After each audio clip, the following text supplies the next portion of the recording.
Guys രാവിലെ ഷിൻചാനെ കാണാനില്ല guys, എങ്ങോട്ട് പോയെന്ന് അറിയില്ല ഗൈസ്. ഇനി എന്ത് ചെയ്യുമെന്ന് ഒരു പിടിയുമില്ല ഗൈസ്. ഇവ എവിടെ പോയിരിക്കുകയാണോ എന്തോ, എനിക്കാണ് ടെൻഷൻ അടിക്കുന്നത് ഗൈസ്. ഇവ എവിടെയാവണോ എന്തോ പോയിരിക്കുന്നത്. ഇന്നാണെങ്കിൽ ഒരു പ്രതിനെ പോലും കിട്ടുന്നില്ലല്ലോ.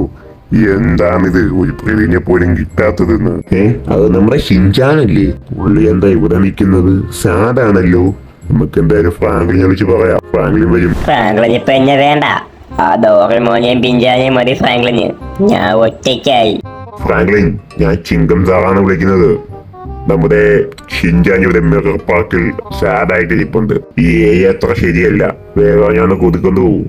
അപ്പൊ ഗൈസ് നമ്മുടെ ചിങ്കൻ സാറ് വിളിച്ചിട്ട് പറഞ്ഞു നമ്മുടെ ഷിൻചാൻ നമ്മുടെ മിറർ പാർക്കിലുണ്ടെന്ന്. അപ്പൊ ഞാനും എന്തായാലും ഡോറേമോനും പിഞ്ചാനും കൂടി എന്തായാലും അങ്ങോട്ട് പോകാമെന്ന് തീരുമാനിച്ചു ഗൈസ്. എന്തായാലും അവ എന്തിനാണ് അവിടെ പോയതെന്ന് എനിക്ക് അറിയില്ല, എന്താണെന്നറിയില്ല.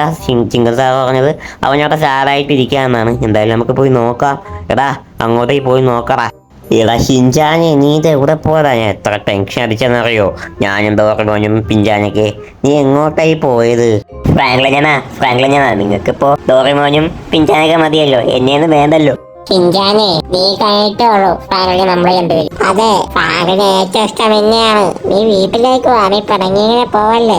എന്റെ പൊന്നു മക്കളെ, എനിക്ക് നിങ്ങളെല്ലാരും ഒരുപോലെയാണ്. നിങ്ങളൊക്കെ എന്താണ് ഇങ്ങനെ പറയുന്നത്? നീ എന്തായാലും വീട്ടിലേക്കടാ ഷിൻചാനെ, നമുക്ക് അടിച്ച് പൊളിക്കാം. നീ എന്താണ് ഇങ്ങനെ സാധായിരിക്കാതെ? ഗൈസ്, ഷിൻചാനെ എല്ലാരും വീട്ടിൽ വരാൻ കമന്റ് ചെയ്യൂ. അതുപോലെ ഞങ്ങൾ സബ്സ്ക്രൈബും ലൈക്കും ഷെയർ ഒക്കെ ചെയ്യൂ ഗൈസ്. വേഗാവട്ടെ.